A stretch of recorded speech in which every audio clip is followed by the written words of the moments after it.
નમસ્કાર, આપ જોઈ રહ્યા છો સ્પાર્ક ટુડે ન્યૂઝ। દાહોદ તાલુકાના મોટી ખરજ ગામે લાભાર્થીઓને આપવામાં આવેલ કૂવાઓના રૂપિયા ચાવ કરી જનાર ઈસમો સામે કાયદેસરની કાર્યવાહી કરવાની માંગ ગામના જાગૃત યુવાનો દ્વારા લાગતા વળગતાને અધિકારીઓને કરવા છતાં આજ દિન સુધી કોઈ કાર્યવાહી કે તપાસ કરવામાં ન આવતા જાગૃત નાગરિકોએ દાહોદ જિલ્લા સેવા સદનના દરવાજા ખખડાવ્યા હતા।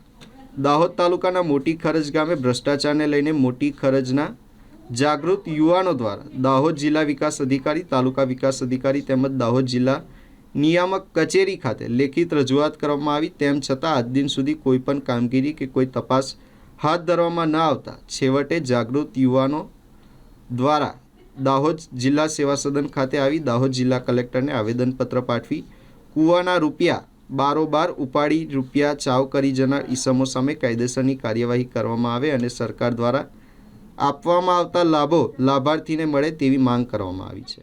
મારું નામ ફતેહસિંહભાઈ ડામોર છે। કયા ગામથી આવ્યા છો તમે? અમે મોટી ખરજથી આવે છે। એ કઈ સમસ્યા છે તમારી?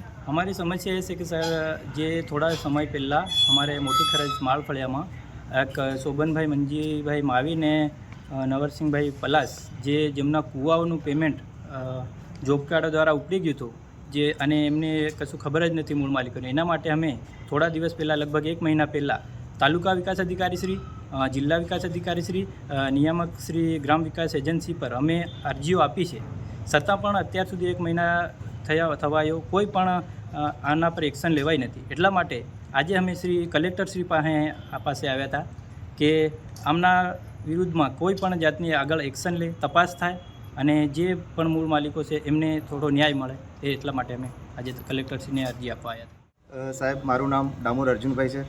મારે રહેવાનું મોટી ખરજ માળફળિયામાં છે સાહેબ। આજથી અમે 15 દિવસ પહેલાં ડીડીઓ સાહેબ, ટીડીઓ સાહેબ, અન્ય અધિકારીઓને એક અરજી આપી હતી સાહેબ કે અમારા ગામમાં ભ્રષ્ટાચાર થયેલો છે, જે ખોટા જોબ કાર્ડ બનાવી કૂવાનું નાણાં ઉપડી ગયેલા છે સાહેબ। તો અમે આજે કલેક્ટર સાહેબને આવેદન આપ્યું છે સાહેબ કે અમારી જે અરજી આપી છે સાહેબ એનું સારી રીતે વર્ણન કરી લેખિતમાં આપી છે સાહેબ, તો જરા જોઈ અને એનું ધ્યાન દોરે તથા અમારા ગામમાં એવા ઘણા ભ્રષ્ટાચાર થયેલા છે સાહેબ કે આજ સુધી એનો કોઈ નિર્ણય આવ્યો જ નથી અને આવી રીતના જો આજે 15 દિવસ પહેલાં અમે અરજી આપી સાહેબ, એનો કોઈ નિરાકરણ નથી આવ્યું તો અમારે અન્ય વ્યક્તિઓના નાના મોટા માણસો છે તો કોની પાસે જવાનું? બસ એના માટે અમે કલેક્ટર સાહેબને આજે હાથ જોડીને વિનંતી કરીને એક અરજી આપી છે સાહેબ, તો અમને આનો જે છે એનું નિરાકરણ આવે।